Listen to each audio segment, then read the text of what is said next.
দাদা, সফর জেল কি?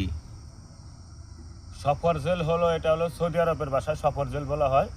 আরবিতে আমি জানি না, আমি বাংলায় জানি সফর জেল মানে যারা, মানে এটার মানেটা কি? মানে আমি বলতেছি তোমাদেরকে ভাই, একটু শোনো। আর আপনারা না যারা সৌদি আরবে আছেন বা সৌদি আরবে যারা যাবার ইচ্ছা আছে তারা সবাই ভিডিওটা দেখবেন। সফর জেল হলো যারা বাংলাদেশে ফেরত আসে তাদেরকে যে জেলে রাখা হয় সেটা হলো সফর জেল। সফর জেলের শাস্তি হলো সর্বোচ্চ 15 দিন। 15 দিনের বেশি কাউকে সফর জেলের ভিতরে কোনো আসামিকে রাখা হয় না।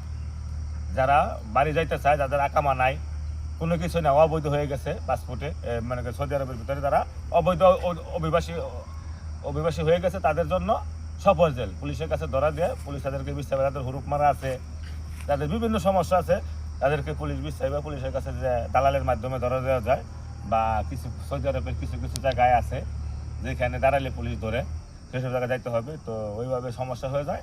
যাদের যাওয়ার ইচ্ছা তারা সৌদি আরবে অনেক দালাল আছে মক্কার আশেপাশে, তাদের মাধ্যমে যোগাযোগ করে আসতে পারবেন সফর জেলে। তো আমিও 1 মাস আগে সৌদি আরব থেকে 5 দিন সফর জেল খেটে আমি বাংলাদেশে চলে আসছি সফলভাবে।